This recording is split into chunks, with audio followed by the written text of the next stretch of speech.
Welcome to the podcast, High Risk for Heartbreak. I am your host, Christina, and I'm so glad you decided to join me today. For those of you who are new here, I pray you find value in at least one thing I say today. And to my old and faithful returning crew, you know just how much I appreciate you. Without further ado, let's relate. Getting over the guilt and shame of being single for the holidays and this battle between happiness and loneliness during this season is already enough. Okay? Guilt, shame, I'm alone, how come? All the tears that come, all the whys that come, that's already enough. But to add guilt to gifting yourself something during this holiday season is also another thing. Do you guys buy yourselves gifts? I once met a woman whose husband was very rich.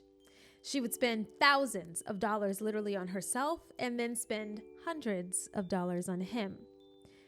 The gifts that she would give him, she called shut-up gifts. Now, please do not do this to your future husband. Unless he insists, then have your way, sister. Just kidding. I'm joking, of course. Invest that money. Speaking of investing, though, I want to talk about investing in yourself this holiday season when it comes to gift giving.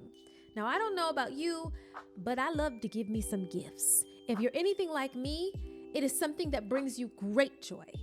The planning, the wrapping, the seeing your loved ones open them up, to see the things that you have thought and chosen for them. It's edifying. I love it. That's a really great feeling for me. And I've noticed as I've gotten older that I also enjoy unwrapping gifts, but not so much from other people, interestingly enough. I've turned into my mom. My mom used to take until February to open up her gifts, you guys, and it was so silly. We'd literally be like, Mommy, open your gifts. She just didn't care. She didn't care to be gifted. She loved to gift. As I get older, I'm beginning to become that. But I will say I do enjoy unwrapping the gifts that I get myself. I don't know what that's about. The joy of giving gifts is a beautiful thing, but today I want to talk about the joy that you should be experiencing when you gift yourself something this holiday season and the way that you can relish in the joy of also receiving. So let's relate. I want to talk to you today about giving yourself the gift of genuine vulnerability. It is tough, really, to be vulnerable with others, especially when they aren't experiencing maybe some of the same plights that you are experiencing. Maybe their life looks a lot different than yours. Better in your mind, you might think. So it's hard to be vulnerable with those people about what you lack because you don't want to pour onto them that stuff, right? And you don't want them to think that you're not happy, and you don't want them to think that you're jealous. You don't want them to think that you want what they have. But there is value in the practice of being vulnerable.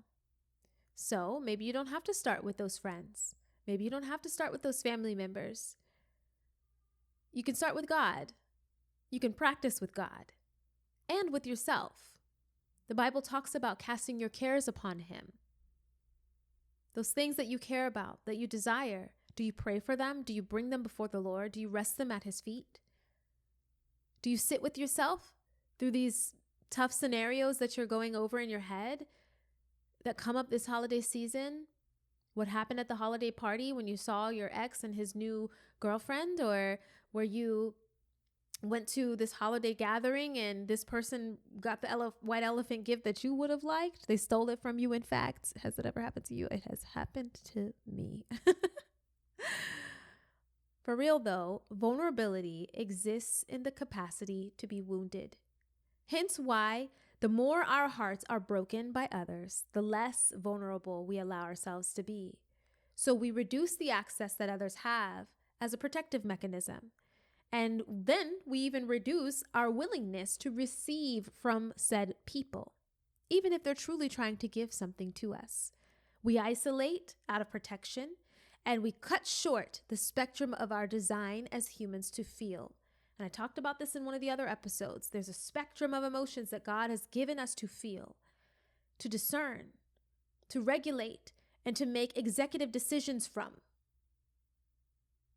But instead, we will appeal to what is safer and more familiar versus allowing ourselves to experience the spectrum of emotion and then making discerned decisions from that. That looks like actively practicing loneliness versus cultivating necessary solitude. Those are two very different things. Some people stay inside because they're scared. They're scared of people.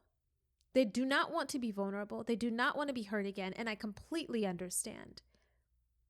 Being antisocial because being social challenges the unhealthy norm that is within you. You've made it a norm to be antisocial. You've made it a norm to stay inside and recluse because it's safer. And trust me, I know. Vulnerability exists in this very tiny place between awareness and control. And when you are controlling every plan and you're controlling every person in every scenario and every outcome in your life, you leave no room for existing in the rawness of who God actually made you to be, but also God coming in and filling in, making up the difference of who He made you to be. And when you take over, you have that takeover spirit, which I have had that come over me in many seasons of my life, because it feels safer to have my hands on the reins than to say, Jesus, take the wheel. It feels safer to say, I want it like this. I like it like this. Da, da, da, da, da, da. I know what I want and I know what I don't want. And God, I need you to work with that. It's simpler to say, Lord, I'm just going to stay cozied up in my home watching Hallmark movies and dreaming that I could have that versus stepping outside and allowing myself to be open to having that. Allowing myself to be vulnerable, to have the capacity to be wounded through that. Shielding yourself from the joy that others are having out there doesn't actually give you joy. It seems like it might, right? I don't watch it. It brings me joy. And I will say, tailoring as much of those things that you see is important, but not shutting yourself off completely, not hibernating during this season. In fact, I think witnessing the joy of others, it may hurt in the short term, but when you move through the vulnerability and you move through those terrible feelings, you move into the possibility of experiencing the gift of joy, of actually being able to celebrate what others have that you don't, because you're not entitled to it. You're no longer entitled to it. But when you allow yourself to exist in this space of recluse and protection and not allow yourself to be in vulnerability, you are controlling the ability. You're also controlling your ability, or your inability, I guess I should say, of appreciating the joy that others are having. And I think there's something very real there. How can you have joy personally if you cannot love the joy others are having without you needing to partake in it as well? But in order to experience that joy, you have to invest in yourself.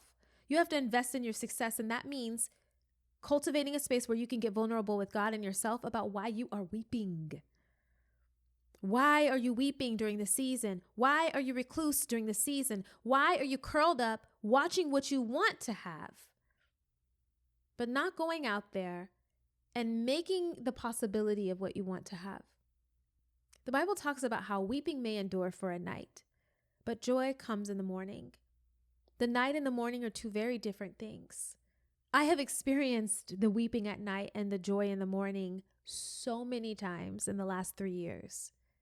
I have to keep experiencing it for me to remember that God actually wants me to have joy, that God wants me to exist in my vulnerability, because He comes in and He supplements where I can't. He is the rock upon which I stand.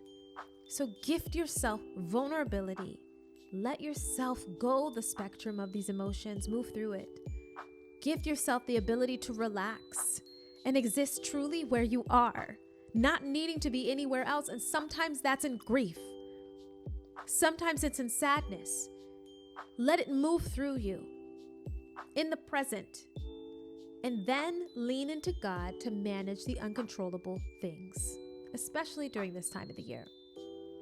Like I said, not all the time, but making the choice to create memories and open up again to new experiences that house the full spectrum of feelings that God has gifted us with. I know you only want to experience the highs.